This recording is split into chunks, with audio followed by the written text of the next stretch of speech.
have taken photos. I've got some really good shots from people during the flights. Rather than talk about my flight, I thought it would be useful to talk about the day generally and the flights and the different lines that people took. So there's just some of the headlines and a sort of a Google Earth image of some of the track logs from that day. So I think we've pretty well got all the track logs on there that were available on the XC League. There were a few people that hadn't uploaded and don't appear on this one. And there's a few track logs that have been lost. So Trias's big flight, Trias landed up here as well, having taken off from Aberfoyle and taken a similar line to Matt across the moorlands here. His isn't on there, but he had a Belting flight. And as a result, I don't actually know what distance would have been around the 3 turn points, but you can see the range. I had to, apologies if you're not on this sort of leaderboard, as it were, but I could only fit so many on the page, but it was a really good turnout. And I'd have to sort of say that, at the start, this was a week after Brendan's accident in France, and I think that affected a lot of us that day, and a lot of us were thinking of Brendan and sending him sort of positive vibes, hoping that he would come out of his coma. So that affected some of the flights. I think I wanted to mention that at the start rather than the end, because it was quite a big thing for the Scottish flying community. Right, I managed to find the RASP. This isn't available anymore. We were only able to get RASP for about 3 years on the archive that's online. So I emailed them, and Darren was really helpful at RASP Stratus.org, and he actually sort of dug out the archive from the 31st of May. I was interested to see, actually looking back, how good a day it was on RASP. But we were all excited, and the jungle drums had been going for a couple of days, and that morning there was the usual chat on the Telegram groups and things, and the normal coordination as to where we should go. And we knew it was going to be a big day. And even Trias came out of retirement for this day, which is, I think he flew twice that year, and this was one of those days. So we knew it was going to be good. And there you are, so 5-star forecast. That was sort of the start of the day. And in terms of the winds, that was the surface winds. I normally look at the surface winds just, in terms of site selection and sort of planning routes and things. Obviously, you need to know which way the wind's blowing and whether or not they're going to be too strong, because even on a 5-star day, occasionally it can be quite fresh in the Highlands. I'm not sure that it's necessarily the foot launch reading. I think it maybe includes hang gliders that are a bit better in some of the strong winds, but this day the winds weren't going to be an issue. So that's the surface winds. Also look at the base layer winds as well, just to see how, how quick they're going to be at altitude. And again, we're up to sort of 12 knots, not a particular problem, 10, 12 knots at the start of the day. So, and again, southwesterly. So in terms of site selection, we were looking at Balquhidder and places like that. I normally look at the SKU-T. Now, don't ask me to explain them. I won't pretend to fully understand them, but I look at the little dotted line and just to see what the potential is in terms of cloud depth and overdevelopment, because even on a 5-star day, sometimes there can be big development and it's not really conducive to a big flight or a pleasant flight. This day wasn't an issue. This is the start of the day. Most of these things you would scroll through the day, wouldn't you? You'd have a look, every hour throughout the day. I'm not going to do that here, but so yeah, where to start? This is a dilemma with Aberfoyle. Balquhidder is normally sat within the red zone a bit better. Aberfoyle is always on the edge, and you'll get a lower cloud base at Aberfoyle. And Bob always says if it's going to rain anywhere, it's going to rain in Aberfoyle. So depending on the type of day, there'll be a bigger risk of rain at Aberfoyle if it's a tall showering. And that was it. So most of the posse, we were all planning to go to Balquhidder, which was going to be pretty safe in terms of getting up and getting away. We're in the hills, plenty of triggers. As it happened, a small group of us ended up at Aberfoyle because of we were late setting off.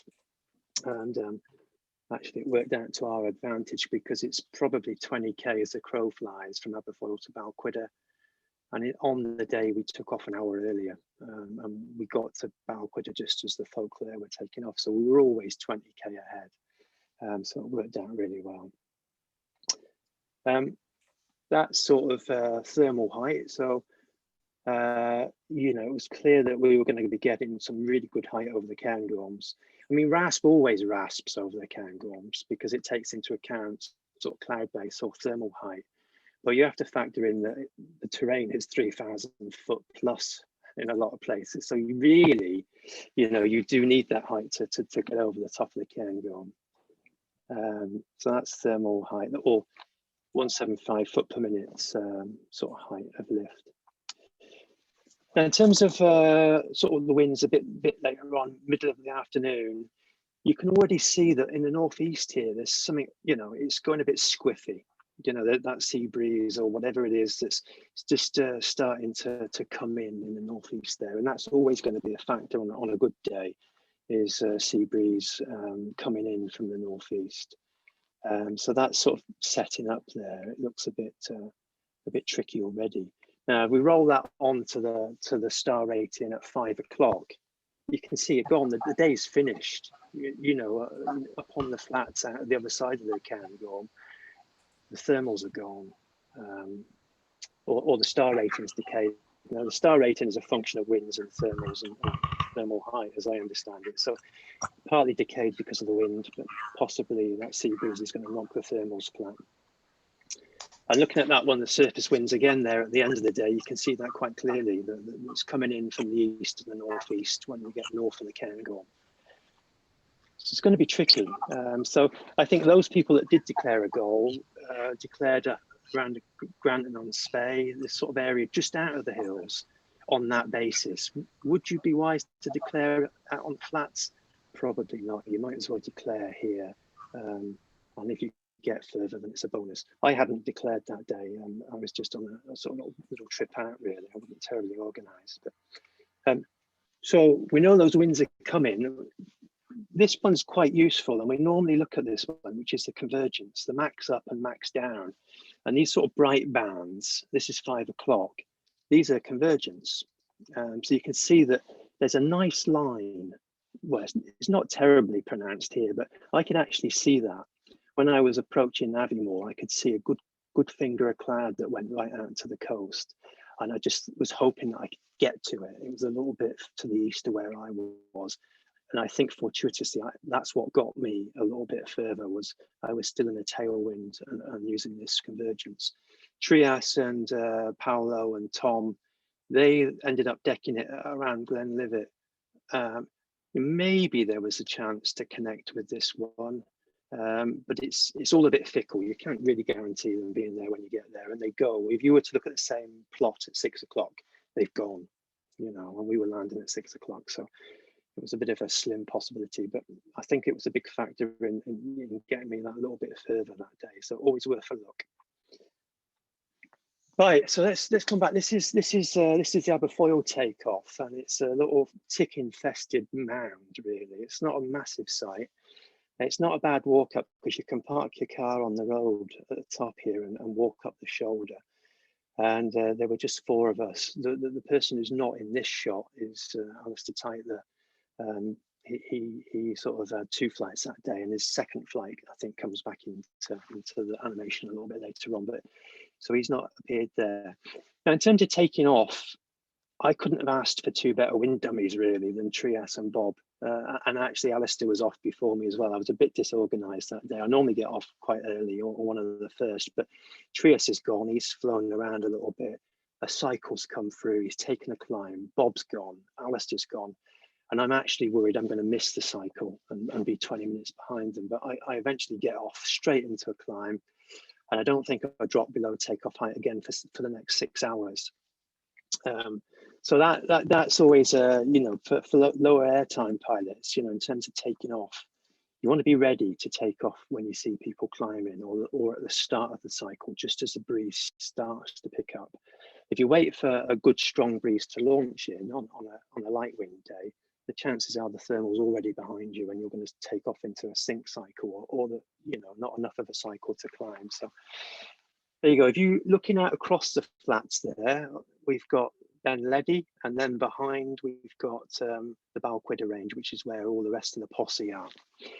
Alistair's down there, that's where he lands after his first flight. So I'll scroll forward from there. We've taken off at about 12 o'clock. We literally got there, unpacked, laid out, took off. I think Alistair had a few ticks to deal with. I think he found 4 or 5 ticks on the bottom of his jeans and had to deal with those. But you know, Scottish hazard. So moving on to the next slide, that one, this is really now, it's on the shoulder of Ben Leddy. I've sort of leapfrogged Trias, I've caught up. Bob's taken an unusual line down the glen here, which is a similar line to what Alistair took. And Alistair landed at didn't really connect with a lot, and neither did Bob. Bob got really low down here as well, as low as Alistair, but was a little bit lucky with the cycle and got a good climb out. This was a decision point in a way, because I'm not terribly high, and luckily it's not terribly windy, but I was a little bit hesitant about whether or not it's not working very well. I know it's going to be working in Strathire. Do I go? I did. I dove in. I didn't get any sink. I didn't get any turbulence, and straight away I got a climb in here. And Trias came in. And we came down Strathire. But that was maybe the first big decision point. Really, was do I dive in? Am I going to hit some rotor or sink? It worked out well. That's Alistair. As I say, that was his first flight, and he was down. Just a bit unlucky, really.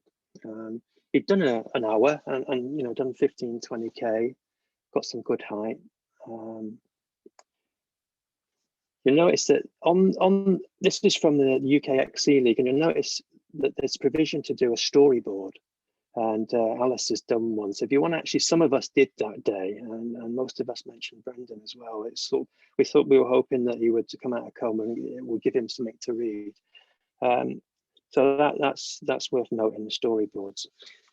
This is a little bit further on, approaching Balquhidder, coming down Strathire. Trias has gone back ahead of me. He tends to stuff his bar out, and I've just seen him get a big collapse down here, and then get a nice, good, strong climb. We could see the gliders laid out, and actually people had already taken off. So it was quite a nice sight, actually. It was good to see folk. These people over here, this is their second flights. Most of these people actually took off at Balquhidder, and it was a bit busier than that at Balquhidder. The way this animation works, Warwick did this animation, is he's animated their second flights and not their first ones. So that sort of explains that, really. Here's some photos that Stephen Pegler took. So this would be looking back towards Ben Leddy. This is Strathire. We would have been coming through here. I can't see me in Trias in this shot, so I think we've probably already just gone out of shot. I'll be on Loch Erned, and Trias will probably be top end of Glen Ogle or into Glen Docker already at this stage. But you can see a cracking day. What a beautiful sight. This is Balquhidder, whatever that loch's called down Balquhidder. That looks like Bob Matthews, and I think probably I can see Adrian's glider. You might see yourself in that one. I don't know all the gliders there, actually. So I think some of the Aberdeen boys were down as well. And that might be the ones I don't recognise as much. And that's looking the other way from the Balquhidder launch towards Loch Erned. So this would be Ben Vorlich over here. And again, cracking day. Nice little fluffy clouds, nothing threatening about the clouds. Again, same sort of shot. I think Martin Hogg's in that one. And this is Loch Erned here. Now, I think there'd been some discussion that day whether or not Loch Erned would be an easier walk up and just as good a bet, because there was a little bit west in it. So this is probably about 1 o'clock when it all started, when we got to Balquhidder and everyone started to launch. I think before then there'd been a little bit of cloud, and the cloud probably put Alistair Tyler on the ground, and that had to burn off and break up and burn off, and then the guys could get in the air. So this is the track back to the 3D track log. I've sort of decided at this point that I've lost Trias. Trias is a bit further above me. I've committed to going towards Loch Erned, and I've sort of changed down a gear. I sort of tempted to come in below Trias for this climb. I sort of looked back at one stage and saw Trias get such a good climb, but I thought, no, I'm not going back. I might not connect with it. And I could already see in Glen Ogle here, I think Martin Hogg was quite low, and Cathal was quick off the mark, but he was struggling. So it looked as though the cycle was just sort of working against me. I just missed that big one that Trias had got. And I just changed gear. And that's something I've learned over the years, or comes with the experience, I guess, is when to slow down. There's always one point in a flight where you maybe have to just slow down a little bit and mince, or just park up and just take stock. If you rush on low and leave a good trigger point, if you go anywhere low and it's out of cycle, you'll end up landing. So you're better to stay on a trigger or on a bit higher and just mince for a bit. You can see Bob Gare's got up here and it's coming across the top. Quite an unusual line. And you can see Tom Straker's line there, which is the orange one. He's had a little think about it. So he's got up quite quickly. He's gone, and he's changed his mind. He's decided, no, he's not high enough. He's come back. That's experience. Because maybe if he'd gone, there's no one in front of him to sort of act as a marker. And he said, well, it actually took him quite a while to get back up again and go. It sort of seemed to take him an age, but probably was the right decision, I'd suspect.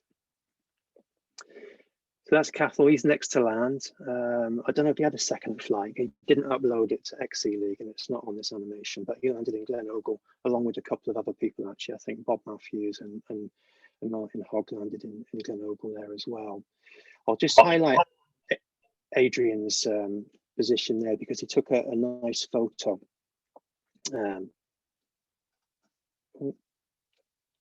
I've frozen here. Have you guys frozen? Oh, yeah, that's right.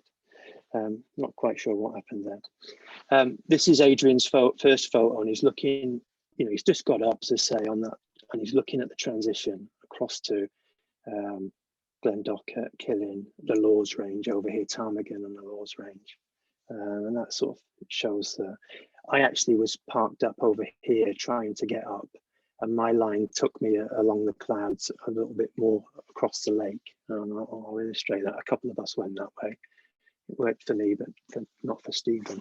So this will be looking down Loch Tay on the transition. So he's leading out pretty well. I think there's only, I'm not sure that there is anyone ahead of him there. Trias is close, and so is Matt. They're the sort of front three at this point. And there we go. That's some of the track logs. So you see my lines taking me a little bit more across the loch, and I'm striking for some triggers at this end of the range. I've got enough height, but it's taken me a long time. I've had to be really patient. I've been sort of milking any lift that I could get to because I know I've got a big transition. And quite often in paragliding, it's small margins. But most folk have dove into Glendocket here and managed to find climbs. And Bob's caught up, and he's doing really well now. At one point, I thought he'd be down. Scott's landed. So I think, Scott, you might have been the next to land. And I was going to mention you because I think you took off the highest as well. I think you got the points for climbing the highest at Balquhidder that day. Some of the old boys stayed down at the bottom and chanced him. I think you took off higher than most folk. And unfortunately, you've come in there low. And it's as I say, you've headed for a good trigger, and it's just been out of cycle. But if you go anywhere low and it's out of cycle, you'll land. It's as simple as that, really. It's a bit of a lottery. So I always like to try and maybe have plan A, maybe be able to get to a couple of triggers before I have to land, and that gives you more options. So that was a different. This one. Matt Church had done this one. I don't know how easy it is for you guys to see that, but you can see that a lot of people got up on Balquhidder, crossed over to Loch Ernhead, Bergavan sort of area, got second climbs before they went on transition. You see two track logs this way. That's one of those is mine, and one of those is Stephen Pegler's. So we've just sort of drifted back a little bit and crossed over a bit more direct to the Lawes Range. And this one on the far left here, that's Bob Care. He's just not even really stopped on the Balquhidder range. He's just dove straight in. And I think you know, I remember Matt Church was saying he remembers Bob saying that you normally get something on the north side, as it slopes back into to Glendocket there, it normally works, and he's dove in and got away with it. But quite a sort of mess of spaghetti with so many pilots being out. Another one of Adrian's cracking photos. I don't know if you can see that one, but Trias is in there. So Trias is ahead at this stage. There he is up in the clouds. Trias is high enough to essentially fly the clouds. He's still using the terrain and going towards the triggers, but he's at base and he's able to fly the clouds a little bit more than obviously the folk that bit lower. Another cracking shot from Adrian of Matt. That's Matt Church, I think, on his old Mantra 6, I guess. He's got a 7 now, and that's the reservoir between the ptarmigan and the Lawes range. Beautiful shot. It's a nice feature, that reservoir or lock. And they are. So I guess what was interesting at this point was the routes that people took. Some people went into the back. They went into Glen Lyon and north, you know, into over Rannoch. And some of us stayed at the front. We went along the front of the Lawes range. And you know why? I guess that's that's an interesting sort of for me. It was just the clouds that I were under. You know, I was that little bit further east. Yeah, or I was on Loch Ernad anyway, a little bit further to the east there, and the clouds took me that way. So it's a natural decision for me from where I was. Maybe if I'd have been on Balquhidder, I would maybe have crossed over. And depending on the height here, I wouldn't perhaps do what Sam and Francesco did, which was to dive in to Glen Lyon, because I think probably they were the next to land. Now they've done 25k at this point, but they've gone into Glen Lyon and they've not had the height to connect with the back range. And maybe with hindsight, they got a bit ahead of themselves. They'd had a cracking flight till then. Scott must have been kicking himself watching them fly over his head. I know they sort of maybe climbed the hill together.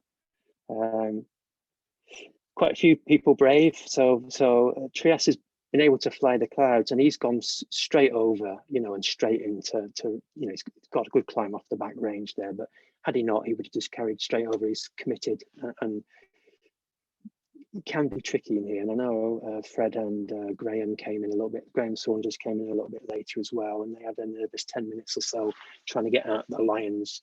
And also when I was on the front of the Lawes range, when I got a little bit higher there, I could see Adrian low on the tree line, and I thought he was scratching well, and he was a lot lower than me at that point. And I thought, oh, I'm happier on the front here. I knew he would get out, and he got a nice climb, and he did so. Tim Jackson's track log is actually missing from here because it was corrupted, I think, because his GPS went down in the flight, and there was maybe void markers. The one that you download from the XE League, it wouldn't work with an animation. So I think that's probably why Warwick's missed him off the animation. But he's with Tom and Tony. He's on the front of the Lawes range here, and he's following on with Tom and Tony. So that's where Tim is. Although he does get low in a little bit. That's Sam and Francesco. I don't know where Francesco is. I don't know if he's back in Italy or wherever he is now, but they got a cracking lift with a sports car driven by a lady from the Swedish volleyball team. So they were quite happy. They'd had a good little flight. And they'd done, yeah, a good 25k, very similar. I think they probably flew together a good hour they had. Both landed in the Lions there. Probably see it a little bit better on this one, which is a sort of more traditional terrain map. This is their tracks here. Now, okay, I'm not sure how much height they've got there. Maybe they've got more height than I would have expected, but probably I'm not sure I would have been that brave. I might have stayed on the front ridge and stayed with the triggers. I know it's going to trigger along here, and I've got trigger points, and you know, and I can then glide down onto the Lawes range, which we know works as well because we often take off from this side. So if I'd been at base, if I'd been high, if I'd had the confidence to get to the back there, or I might have gone in, but there you are. That's probably the difference between the decision I would have made there. I don't know who was leading out there. I think Sam wanted to come this way, and Francesco was committed, and Sam kept him company, which is very generous of him. The person here who's top landed is, I think that's Stephen's track log. So he's come similar track to me, but he's been that little bit lower, and it's fine margins, and he's ended up landing at the sort of Ben Law's car park there, walking back up or kiting back up and having another go, and a second flight a little bit later on. That one will be me there. I've come across and it's worked okay for me, so I'm away at that point. This is looking from the other end of the Law's range back towards where we've taken off. And I think the people I spoke to, I certainly felt vulnerable at this point, as did Tom and a few of us. And Tim Jackson was very vulnerable, and he ended up getting really low. And I'll show you probably the best low save of the year in a minute. But this hole here, you know, we're coming off the Law's range. I had a plenty of height, I think, but I was thinking like, well, if I don't get a climb off this spine that's falling away, my next chance is going to be the last chance saloon, you know. So I wasn't quite at that last chance saloon, but it worked. It worked when we all came through at about 2 o'clock or whenever it was. It worked okay for us, and we all got up pretty well. But a lot of people did go down there later in the day. Looking down the valley there, you've got Sam and Francesco. So say Graham's coming in. Fred's already been through, so he took quite a deep line there, quite brave. This is Tim's low save. So Tim had got flushed off that spur that I just mentioned, didn't get a climb, dove in. He's literally just lining up to probably land down here, and he's got a low save, kicking the treetops literally, and that pings him right back up again. That's just below. I think that's probably, I've done a separate animation with Tim and Tony on it. I think that's Tony's track log there. But he was in the last chance saloon, and he was lucky. The cycle was there, and he got up. And had the climb not been there, he would have landed. 20 minutes later, he would have been on the deck probably. Probably from the top of where he climbed out there is where Adrian took this next photo, looking towards Schiehallion. This pointy one there, and again, cracking photo. So Adrian's on his way there now. We flew there a couple of seasons before in the winter. We all walked up in the snow and had a lovely little boat around on Schiehallion. This is Adrian approaching Schiehallion. And that's Adrian going over the top of it. Happy boy. So it's not often you get to fly over the top of Schiehallion, I have to say. And beyond there, we're into sort of Loch Rannoch, and we're on that sort of bit that's approaching the A9. So again, that's that's Tony's photo actually. Tony took some cracking photos, and directly below him there is Dunalister Water, the little one in front of it. And I've got some photos from Tony where you can see yeah, it's beautiful actually. I should have maybe included a couple more of Tony's there because it really is pretty. Tony was on radio at this point. I've not got a radio. I didn't really come with much this day, apart from a borrowed glider. I didn't bring a radio. I didn't bring a camera. I didn't have those distractions, I guess. But Tony was saying he got a call from Paolo on the radio to say that there was him in a sailplane joining him at base in the near future. And I think that sailplane probably passed me at base a little bit further north, unless there was another sailplane. I think he might have caught me up and passed me at base a little bit further north because I was in a climb, and I remember waving to the sailplane. And that's Paolo on his peak 4, another one of Tony's shots. So this is sort of approaching the A9 and the A9 crossing, and I thought that was quite a nice shot looking north there. I'm not sure you can see a couple of the tracks. They're hidden under our pictures, but Bob's under there somewhere, and so is Adrian. When I was climbing here, I could see Fred coming out of the boonies. I could see sort of a red glider quite low, and I thought it was Fred. And he'd been in deep, and he'd been in, and I think probably it was the pull of civilization and the A9 that meant he came out, and he was flying slightly crosswind. And what I normally say to folk is you've got a better chance of hitting more triggers if you're going directly downwind. You're covering more ground. Now, as soon as you start going crosswind or into wind, your number of triggers that you're going to pass before you land is limited. And there's a risk there, and I think probably Fred sort of knew the risks, but his knee was a bit creaky, and he wanted to, he was overjoyed at having the prospect of getting picked up by the road at the A9. I think, or being a hitcher lift. So he ended up landing, and maybe it's because he was crosswinding a little bit. So that's Fred down. Probably a little bit later, Graham comes in, and Graham's down as well, just near there, very near there. Graham lands, and behind the pictures there, I don't know. I'm not sure you're able to see behind the block of photos there. Bob's gone down. He's just crossed the A9. So Bob's, well, it doesn't really look like he's crosswinding it much. But Bob Gare's taken a pretty unusual route, and the reason was, I was talking to him about it, and he said, well, I put some turn points in. It was when they introduced this new rule in the XC League that you could do a declared flight with turn points, and it would still give you a multiplier. And he put a turn point in at Carnleaf, which is, on the gold track there. He's on the way to Carnleaf to take his second turn point. He's taken one at Ptarmigan. This would have been his second one. And I think he declared a goal at Granton on Spey, which would have been 140k with turn points, and he would have got a multiplier. So he would have scored really highly in the XC League. But he's put him on the deck and he's landed. And again, he's sort of going crosswind a little bit. Now, this animation's wrong because Tony's not there. I don't know quite what's happened with the animation, whether the clock was wrong on Tony's instruments or something. But Tony's up here. He was above Paolo taking that picture over with the glider, and Tony's up here and he's following on. He's taking a nice photo of me. So he's not really there. He's up here. I know that. So when you look at the animation, it's not that he's being slow. It's the animation wrong. So that's Bob's flight. As I say, he's decked it there going towards Carnleaf. I was sort of more free flying. I hadn't declared. I didn't put any turn points in. I'm sort of glad I didn't have those distractions. I could just fly the day. I could just fly the clouds. And at this point, I'm just flying the cloud streaks and the terrain, and also the roads.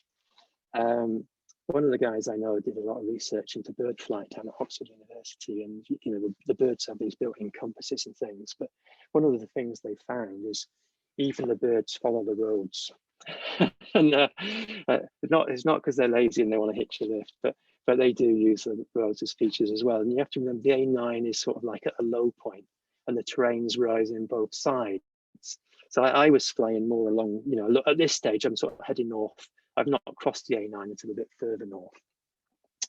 And I was looking for an opportunity to cross the corner of the Cairngorm.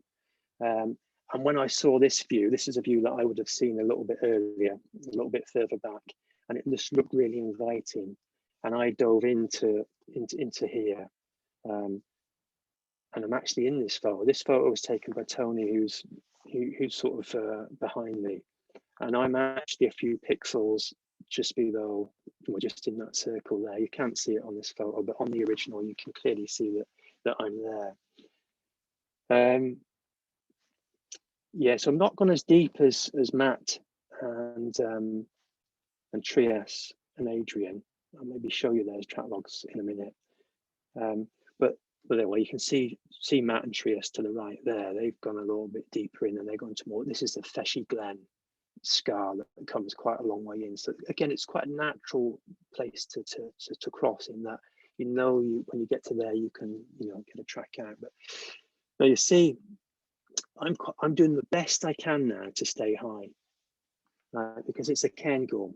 It's high terrain. There is some wind, and you can see it there in my track log. I'm mincing in anything that I hit just to stay high. I'm not worried about flying fast. I just don't want to get low, because if I get low here, there's going to be compression, there's going to be wind, there's going to be venturi through the valley here, and I know it's going to be rough and horrible. Right? It's going to be difficult. The thermals, there's a good chance the thermals might be broken even, and you might end up getting decked. So I've come in as high as I've come, and I'm trying to stay high just to avoid having to have okay, it's not a bad place to land and there's tracks, but it would have still been a few hours back to the road. And I've managed to stay high and mince across the top of the moorland there. Now, this is looking back from sort of the Aberfoyle Valley, the Spey Valley, looking back, and you can see some of the track logs. And you can see Adrian's line here. Now, I was sort of conscious of the road and the clouds to a certain extent.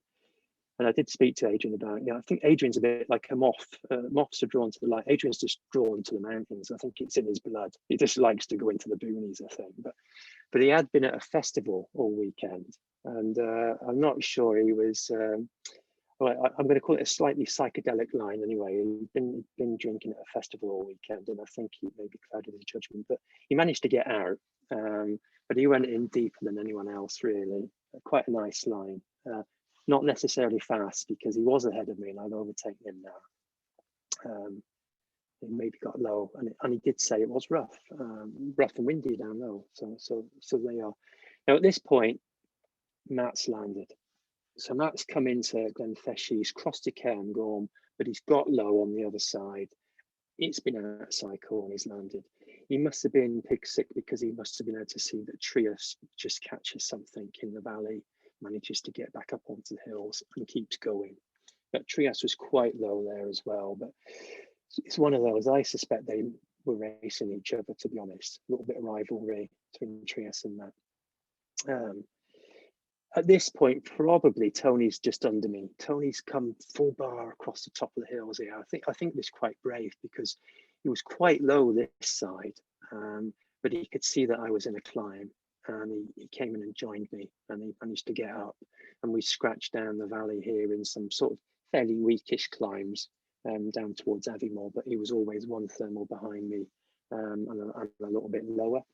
And when I looked back, I could see people coming in, which was probably Paolo, Tom, and Tim, into the valley at A9, sort of Speyside Valley, a little bit further on. So there's Matt. Matt's down, and that's Matt's flight. Quite a nice straight direct line, and he was fast. He was leading out a lot of the time.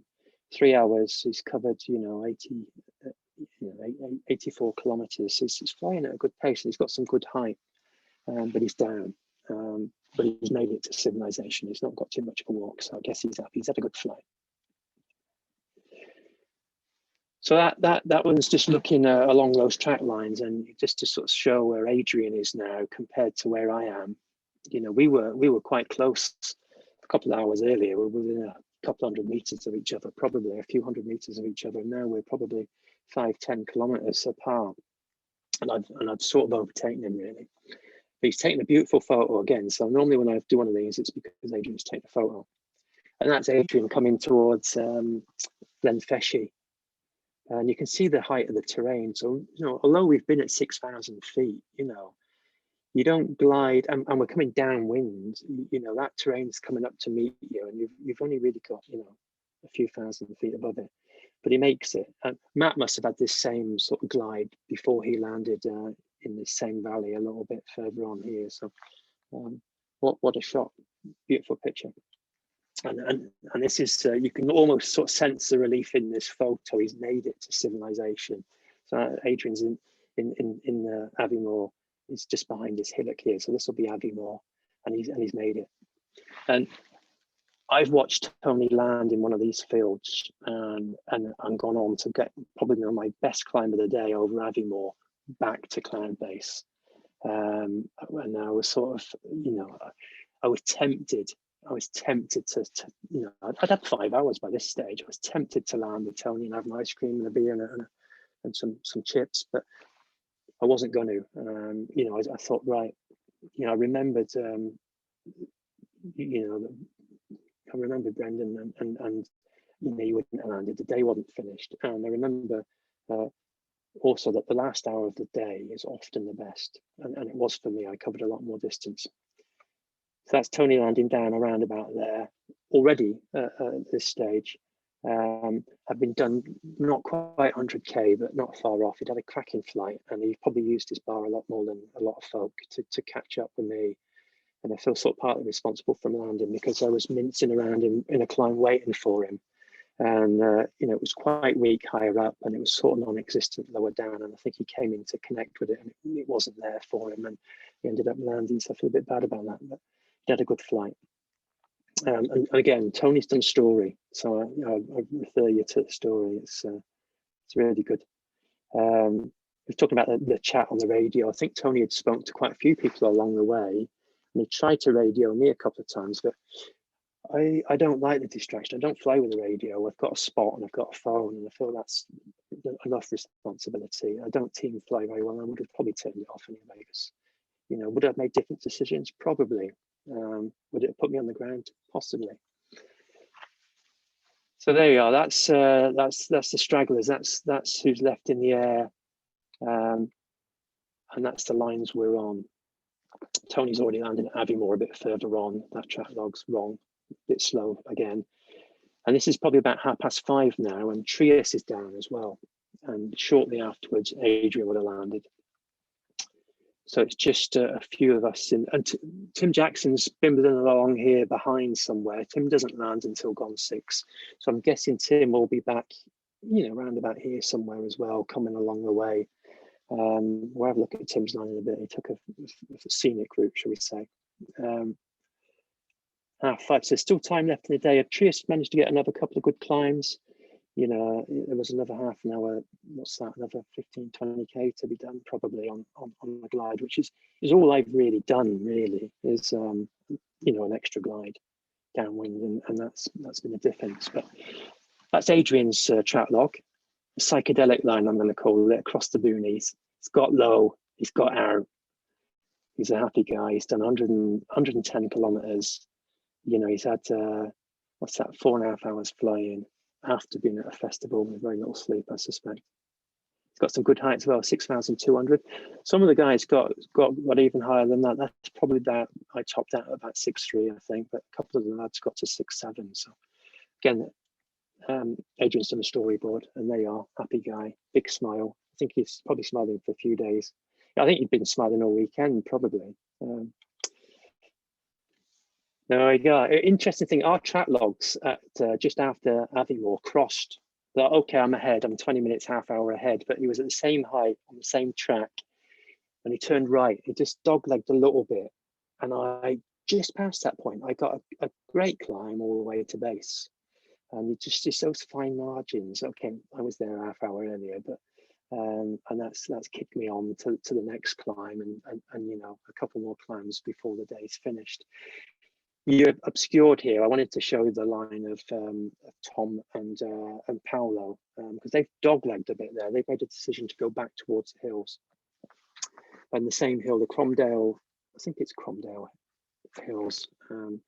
Here, this is Trias's track log at 5:30. And you'll see his last climb. It's taking him back the way a little bit. So he's obviously come into that wind that we saw earlier on Rast. The wind's coming from the east. And possibly, you know, he's taken that one, but he's not taken it far, because it's probably a weak climb late in the day, and it's drifting the wrong way. And he's left it, he's pushed forward, and he's ended up landing at Glenlivet. And again, Tom and Paolo have come in, and they've landed, you know, a couple of fields away, really. They're effectively on their last glide there, as am I. But you'll notice the difference between their last glide and mine. This is my last glide all the way along. It goes on forever. That last glide of the day, if you're going downwind, tends to go on a long way. So Tim's landed. There was an extra land at 6 minutes past 6, and this was his track log. So he sort of wiggled to the right, and then he wiggled to the left. He's done the biggest S. He went a long way, you know, even more than me. But he's had a cracking flight, 102k. Obviously a lot further with turn points, because he has gone sort of circuitous route. He's not gone straight as some of the lads. But what's interesting, he's never really got high. 5.4, 5.5. As I say, some of us were getting an extra 1,000 feet, you know, in this valley and over, you know, over the Cairngorm. So he's done it all really without getting as high as some of us got. And again, Tim's done a great storyboard as well. Next person to land was Tom. A couple of minutes later, a few minutes later, as I say, he landed a few fields over from Trias. But look at his height, 6,600 feet, some great height, and that probably looks as though that was in the Aviemore Valley there, or the Spey Valley. You know, having crossed the Cairngorms relatively low, really. Didn't cut quite as much at the corner as me and Tony, perhaps. What's that, 124k, cracking flight, you know, best part of 5 hours. I think I did speak to Tom, and he did fly with Paolo, and he found that really helpful because he said his head was gone. And there you are. If you're not fueled up and you're not hydrated, then you're going to be at a disadvantage. You're probably going to make mistakes. And he was luckily he was able to you know, speak on radio with Paolo, and they flew from North Schiehallion. They flew quite a lot of it together. He was able to sort of tag with Paolo, and they helped each other, I think. And Paolo sort of just at the end there flew a couple of K further on his peak for, again, having got to 6,762 feet. So I think he's gone into cloud there, possibly. But again, you know, a lot more than Tim got, and a lot more than I got. So I was at 10 past 6. And I'm probably one of 2 gliders stood in the sky at this stage. And I'm on my glide. I've basically been able to sort of stay with a tailwind. I've not really connected with the convergence, but I've got a really good glide. I'm clocking 50, 60k an hour, gliding at 15, 20 to 1. And you see that, you know, this is all my final glide. And just at this point, you know, I don't know if you can see the speed up in the right-hand corner. I tend to, when I'm gliding, I tend to sort of try and optimize my glide ratio and my speed. And that's what I have on my main instrument, is I have altitude, glide ratio and speed. And I use those a lot. I use them for finding thermals. I use them for maximizing my glide and optimizing my glide. So I'll be sort of weight shifting and tweaking it, just trying to get that speed to go up a bit more, get that glide ratio to go up a bit more. And I'm just like cranking downwind here, and I'm heading out, and I'm thinking, oh, this is looking good. I'm going to get to Forres, this little town here, and that's where I'm gliding. But as I say, back here, I can see the windmills, and I work out they're turning the opposite way. There's some windmills over here somewhere. Now they're cranking really fast the opposite way. So I know that sea breeze has come in, and I know I'm going to drop into it. And I do. About this point, my head speed drops to 40. And I'm on it straight away. I've turned. I've doglegged. I've gone across wind a little bit, and just to maintain that gliding speed. And really to get to civilization. I knew I wasn't going to make Forres. I wanted to make, you know, that next town. I didn't know what the towns were, by the way. I do now. But, and again, at this point, I've doglegged again. I could have gone to the coast, but I didn't see, you know, I didn't see an ice cream van. So I thought, I'll head towards civilization. So I've doglegged again, a little bit more downwind. But I reckon I must have covered 20k on that final glide. And I've still got height, and I've, you know, what I'm doing here is I'm tired. I've been flying for 6 hours. I've not got greedy. I've done some 360s to try and assess where the wind's coming from, you know, and I'm trying to pick a nice, safe field to land in. And I think there's probably some pylons or something coming across here to this industrial estate. And I've not attempted to cross them. I've effectively burnt off my height, just finding a nice, safe place to land into wind. And I was sort of worried. At this point, I was worried I might be going backwards when I turned into wind, but I wasn't. I had forward speed still, so I could then dogleg in. And they are. I wasn't too greedy because, you know, I was knackered, basically.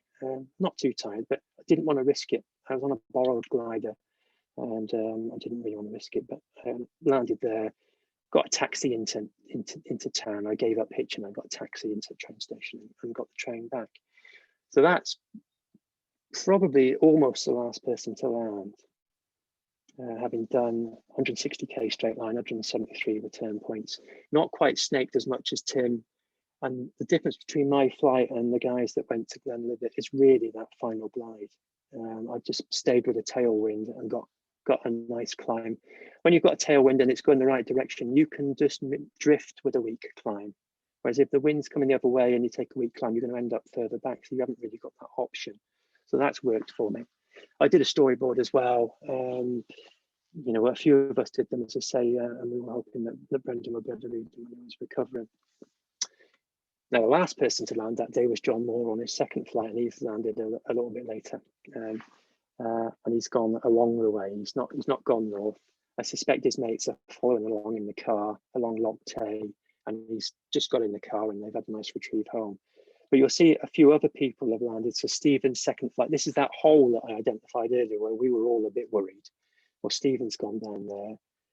Bob Matthews has gone down there on his second flight, and both Alistairs. Ali Kirkwood has had a couple of great flights. He was saying this was his first full year of flying, and he's gone from Balquhidder to Ben Lawes, and he's gone from Ben Lawes to here. So he's had a couple of great little flights, really, and he's landed with Alistair Tytler on his second flight as well. So let's have a quick look at a couple of those flights. That's John's flight, never really got high, but as I say, he stayed on the road, and he's got to get back to Aberdeenshire, so it's perfect for retrieves. Good 35k. 20 past 6. That was Bob. Bob landed a bit earlier, but he'd gone into the backside and then got some nice height. And sort of this was his second flight, so hopefully he was a bit happier after that one. Yeah, difficult day. It was a difficult day, and they are.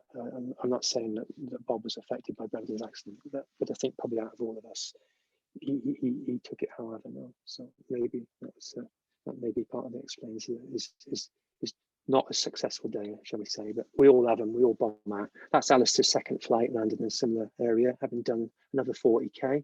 So 2 great flights, and he didn't get Lyme's disease either, so that's a bonus. And again, Alistair's storyboard. So there you are, that was it, that was the Highland Lines, and it was interesting really. You know, a lot of us ended up in the same sort of place, took similar lines, but there was a few crux points and different decisions. You know, some people flew the terrain a bit more because they were down low. Some people perversely just went in the mountains for the sake of it because they'd been at a festival all weekend. Some of us stayed on the road. And there was proper, you know, the adventure continued. We ought to get home, but we were lucky that the train line was there, and you know, people managed to hitch a couple of lifts to the train station and get on the train. And the train was 6 minutes late leaving, and just before it left, I think Tom and Trias jumped in. Had it been on time, they would have missed that one and had to wait for 2 hours for the one that I was on. I was on the next one from Inverness, having got the train to Inverness and then changed to Inverness to get the train back down the way there. So there you are. That's sort of my slideshow. I haven't got any more slides. That was quite a lot of slides, and I'm not sure what time it is. Lost track of time. An hour. There you go. Spot on. Happy to take any questions. Tim, that's perfect timing. Yeah, I mean, it's really brilliant. And I remember that day particularly because I was working in the car park at Nevis Range, and it was just constant pinging late in the afternoon with all the messages and the retrieves. And yeah, it's probably the worst place to be that day. So thanks very much for that. Any questions? Any chat? There's no actual questions in the. Anyone still listening, Mike? I've not noticed if anyone might have gone home before I know of it. No one's left. It's been good. There was some information from Darren, who I think is your contact for RASP. Oh yeah. He should be applauded. He's giving some information about the RASP archive. Yeah. So, any questions? If anyone wants to ask a question, they could release their mic as long as we try and do it one at a time. Anyone, stick your hands up or make yourselves. And we can bring other people in who are on the day there. I know there's a few, recognize a few of the names. So if anyone wants to comment on their experiences or any questions? Here's a question that I asked you before, but I'm sure other people were interested. What, given that you are the current record holder at 173.7 or whatever it is, what do you think is the potential for longer flights than that in Scotland, and where? Well, the first 200k flight's got to be beckoning, and I think that's the holy grail. I think if there's a 200k flight within Scottish soil, and maybe there's land there. Maybe on the right day we could get further northeast and stretch it out. But the trouble is that sea breeze, it tends to come in on the good days. Now, I spoke to Trias. Trias on that day was probably once every, a 1 in 10 year day, we say. It was a belter. It was a 5-star forecast, and it turned out to be 5-star. It was a brilliant day. And we sort of said, oh, that's once every 10 years. And I think Brendan's record had stood for about 10 years. Having said that, I think Tim Jackson did 100+ K from the Lord's Range out similar direction in 2018. And then in 2019, there were some big flights again, and Trias almost broke it again. And Trias is on a Leopard 2-liner now, and he says, yeah, he'll break it, or just need a windier day. And the wind will push the sea breeze back a bit further, and there'll be different convergences, and you'll be flying a 2-liner on the speed bus. So I suspect it will go. It may be go on that track, but maybe there's other tracks as well from that take us more to the sort of the northwest danger zone, as it were, that would give you more potential to sort of connect with a convergence that goes up towards Aberfoyle or somewhere like that. But it's 200K, it's got to be doable. 6 hours, get another half an hour, another hour, straight line, decent wind. It will be done, I'm sure. Done, but as I say, I mean, that one, they do the distance in a straight line without the turn point. So I only did 160, and I wasn't conscious. If I wanted to max out the distance, I wouldn't have doglegged at the end. I would have just speed barred in a straight line to get the maximum distance from takeoff, and I probably could have pushed it out to 165 or 170 probably if I did that. No, maybe not 170, but maybe 165. I mean, Brendan's was 154, so I only squeaked it really, smallest of margins. But it's not just, it depends what the metric is, and that's what they say. I quite like that quote from the Cloud Base, where the guy says, if it's all about distance, if distance is our metric, then maybe there is a limit, but it's about the line as well. And that's why I've called the thing Highland Lines. Some of those lines are great. There's some real tiger lines taken. I didn't take a tiger line.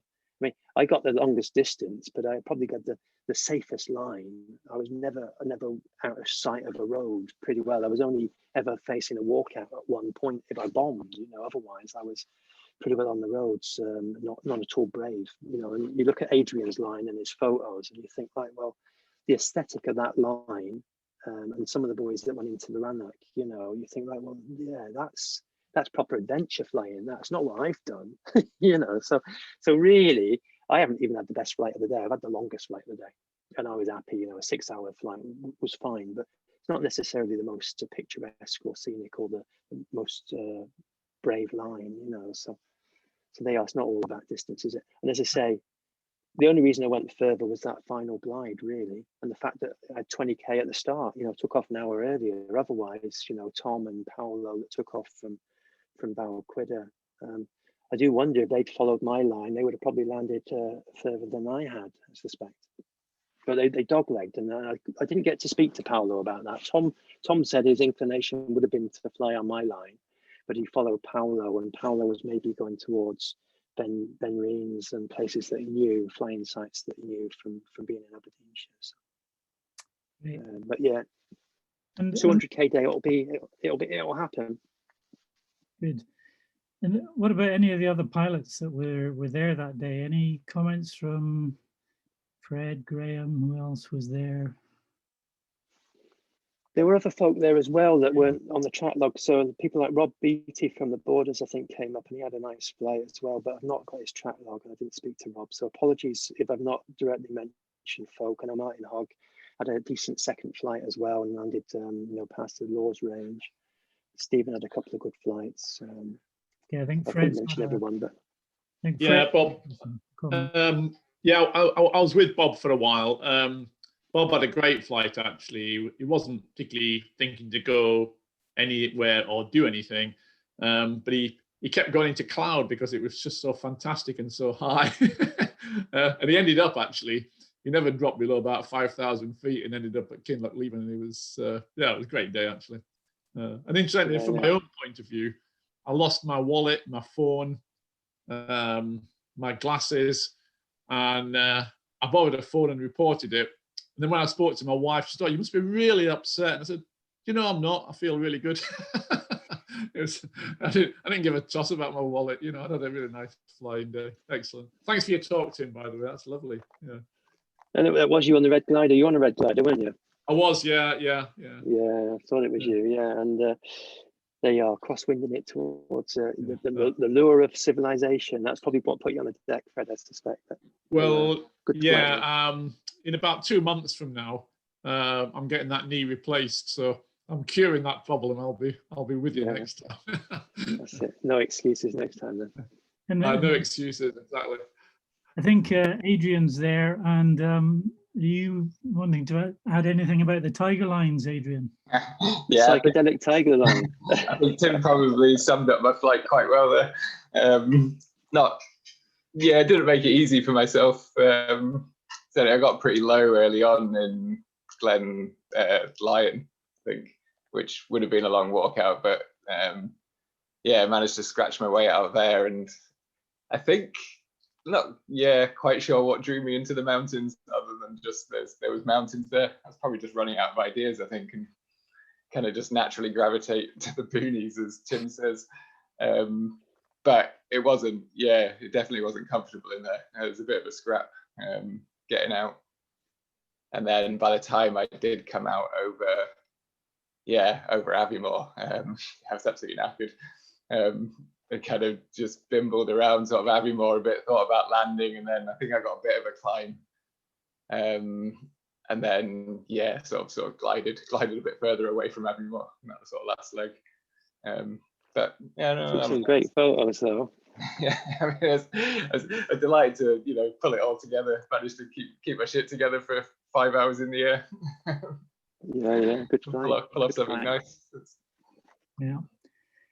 So anyone else got any specific questions for any of the guys who were out on that epic day?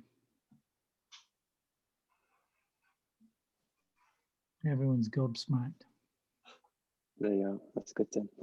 I don't know if there was any learning points in there or not, to be honest, but they are get high, stay high. It's always easier up high, I say, and you don't want to get anywhere low, really. You don't want to be in that last chance saloon like Tim was in Glen Lyon. If you're lucky, you get out, but if you're not, then that's it, game over. So sometimes you've got no choice. Sometimes you do get low, and as I say, I just like to track down wind on those final glides and see if I can cover a couple of trigger points and again maximize your chances.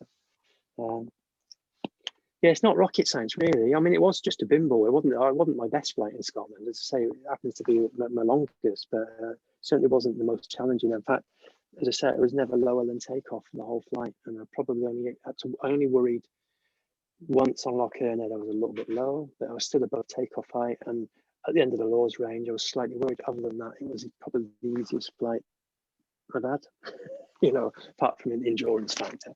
And towards the end, it was just, 20k glide downwind, beautiful. Can I ask a question, Tim?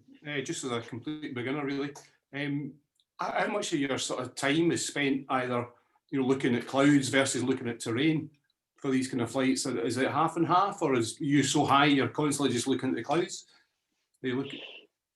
Yeah, well, to start with, it's one of those really is once you can thermal sort of relatively sort of subconsciously, shall we say, once you've got that dialed in that you can thermal like you can walk or drive the car, you don't really have to think about it too much.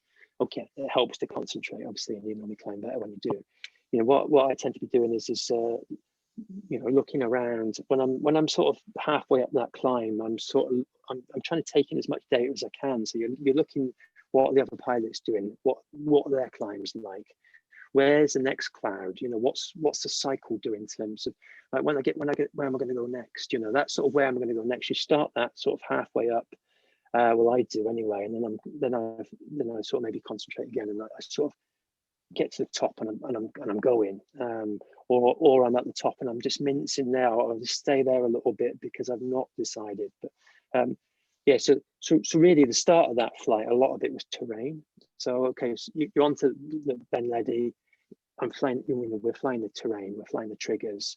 But then there's lots of markers for folk on Balquhidder. So to start with, it's far easier to let other people go first. right? Take the risk, and for you to follow them. I'd say that's a top tip if you want to just get some decent flights under your belt. Is be ready on launch, be prepared for a long flight. Don't be the first to go. Don't you be the wind dummy. Wait till you see people climbing, launch into that climb, climb up, let them go, follow them, see where it's working, you know, and that's probably, you'll see where the second climb is, because there'll be someone in it, and you'll get that second climb and that third climb if you're quick enough and you can keep up with them. And before you know it, you've clocked up 40, 50K, you know, just by following people. If you can climb well, and you can, you know, stay with them. And then you'll get to learn with the experience, the rhythms and the clouds and things. And I still learn that, and every day is different. And some days you think you've cracked the code, and you join all the dots and it just works. Like that day, for example, pretty well, it just worked. But in all honesty, on the good days, it does. It's not necessarily skill; it's just a good day. You know, okay.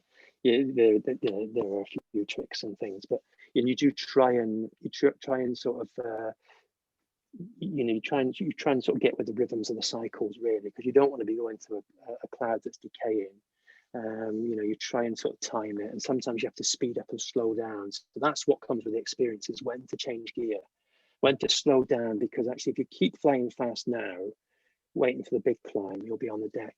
And so many times in my flying sort of history, I've flown through weak climbs because I think there's a strong climb ahead and there's not, and I think, oh, I should stay there. So now I tend to slow down and think, right, should I stay with this? Should I explore this area? Should I take that climb and just change gear? If there's a bit of cirrus coming in, or it's out of cycle a little bit, park up on a ridge if you can soar for a bit, wait for the next cycle. So it's things like that, or just stay in the air, really, and it will all come together. And before you know it, there's not really much science to it, really. If you're prepared for a long flight and you can thermal, you'll soon be doing them. Great. Thanks. I think Alistair's got a question here. Yeah, Tim, just curious. Just a couple of times you said other people you were barring it. Do you use your speed bar much on a flight like that? I didn't use it at all, Alistair, to be honest. And I see Tria's stuffing his out. He was on an old rag down at Amiga. It was maybe 7 years old at the time, and he was flying with a sit-up and leg harness. And it's his style. He knew it was a good day, and I think he wasn't fussed, really. He was out shit or bust, shall we say. He was going big or he was going home, and he doesn't go home very often, so it works for him. And Tony was barring it because he could see I was in a climb. So I think Tony came from base on bar to if there's someone ahead of me in a climb, I might bar it.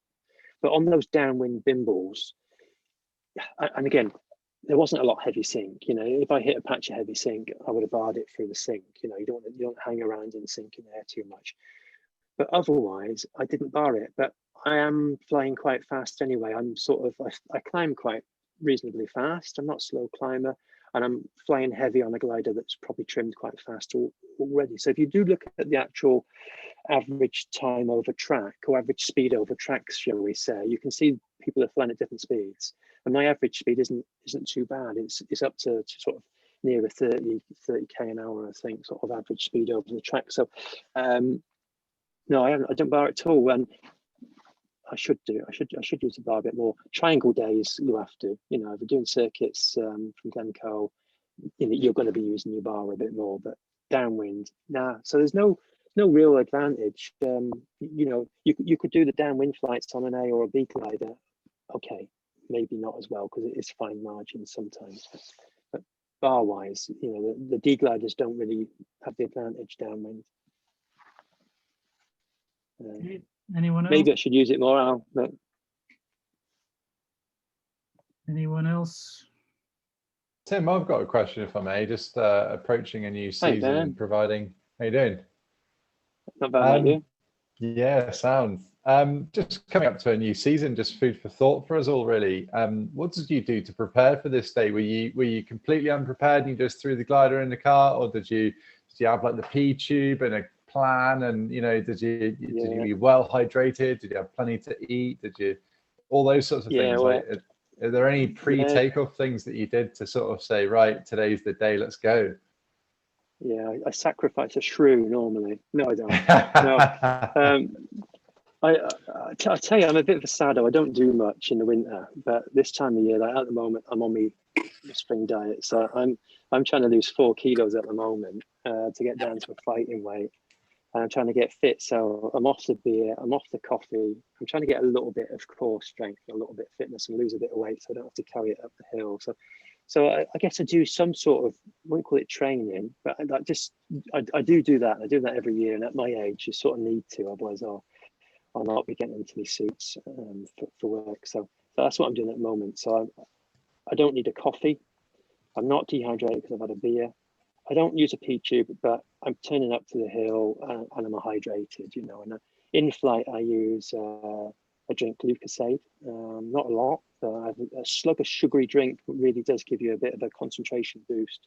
And I use an energy gel like the cyclists use. So I probably slugged on the A9 crossing there. I was at base 6,300 feet. I'm on glide. It's pretty smooth. I've got the energy gel out and I've glugged an energy gel, and that's just giving me a bit of extra, you know. So I've got the concentration really. So and that's it really. I mean, in terms of on the day, yeah, it's good to have a routine. It's good to have tried everything out. You want to hit the first big day of the season, you know, the first good day of the season, we might be quite rusty and you haven't really got time to, you know, if you're serious about, you know, getting some big flights in, you haven't really got time to ease yourself, and you want to make sure you've got your heated mitts, and you want to make sure you're going to be warm enough, and you want to make sure your instruments are all charged. But having said that, that day I had to borrow a glider. I didn't have a jacket or a radio or a camera. Luckily, luckily the instruments were charged, and I was in a fairly good shape, you know, physically. But I borrowed Bob's Triangle XC3, which I'd only flown for 5 minutes previously, and I was a bit heavy on. So really, yeah, I think, you know, you've got to have a routine and you've got to have all your gear. I think Tim Jackson had a bit of an instrument nightmare with his Vario, and he'd forgotten his radio as well. But you know, we're dashing around after kids doing school runs. It's hard enough organising yourself and the kids without, you know, invariably forget something. But yeah, you don't. I have a spare Vario just in case one goes down, and I got a GPS and a phone just in case one goes down. But other than that, no, that's it really. Just you know, go out on the cold day and see if you can fly for a couple of hours without getting cold. Because you might have to fly for 5 hours without getting cold, you know. So that's great. Thanks ever so much, Tim. That was such a good chat. I thought it was really informative, especially when you were talking about, you know, going downwind to maximize your chance of hitting triggers and things. I thought that was really useful, and you know, some of the things was just really interesting to hear about, and especially talking about different lines and, you know, Adrian going into the big mountains and things. And it was just interesting to hear your perspective on the day, and especially you looking at roads and things like that, and, you know, looking at observing other people, especially in the climbs and things. I thought that was really informative. So thanks ever so much. Yeah.